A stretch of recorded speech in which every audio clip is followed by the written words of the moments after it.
അവരുടെ വേദനയിലും അവരുടെ ആശങ്കയിലും നമ്മളും മനമുരുകി പ്രാർത്ഥിക്കുകയാണ് ദൈവത്തോട്. കുറ്റ്യാടി നിയോജകമണ്ഡലം UDF സ്ഥാനാർത്ഥി പാറക്കൽ അബ്ദുള്ളയുടെ തിരഞ്ഞെടുപ്പ് പ്രചരണം തുടരുന്നു. പെരുന്നാൾ ദിനത്തിൽ രാവിലെ കുറ്റ്യാടി ടൗൺ ഈദ്ഗാഹിൽ പങ്കെടുത്ത അദ്ദേഹം എല്ലാവർക്കും പെരുന്നാൾ ആശംസയും സന്ദേശവും നൽകി.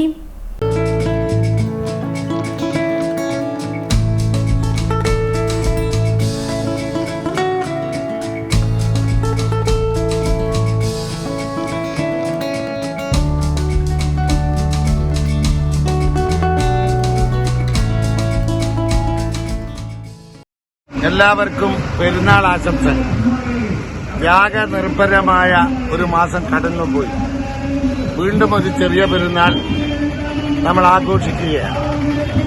ചെറിയ പെരുന്നാളിന്റെ സന്ദേശം ഈദിന്റെ റംസാനിന്റെ ഒക്കെ സന്ദേശം ചേർത്ത് പിടിക്കലാണ്.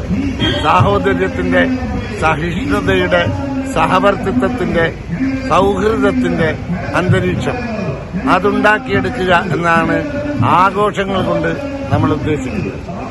ഇപ്പോ നമ്മളിവിടെ ഈദ് ആഘോഷിക്കുമ്പോൾ നമ്മുടെ പ്രിയപ്പെട്ട ലക്ഷക്കണക്കായ സഹോദരന്മാർ ഗൾഫ് രാജ്യങ്ങളിൽ, മിഡിൽ ഈസ്റ്റിൽ വലിയ പ്രതിസന്ധി നേരിടുകയാണ്. ലോകം മുഴുക്കെ ഒരു വലിയ കാർമേഘം ഉരുണ്ടുകൂടുകയാണ്.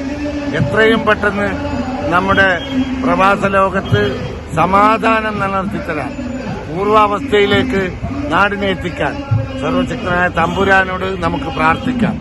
അവരുടെ വേദനയിലും അവരുടെ ആശങ്കയിലും നമ്മളും മനമുരുകി പ്രാർത്ഥിക്കുകയാണ് ദൈവത്തോട്. എത്രയും പെട്ടെന്ന് യുദ്ധത്തിന്റെ കാർമേഘം അവസാനിച്ച് പഴയ അവസ്ഥയിലേക്ക് നമ്മുടെ നാടിനെ, പ്രവാസ ലോകത്തെയൊക്കെ എത്തിക്കുമാറാകട്ടെ എന്ന് പ്രാർത്ഥിക്കുന്നു. എല്ലാവർക്കും ഈദ് ആശംസകൾ.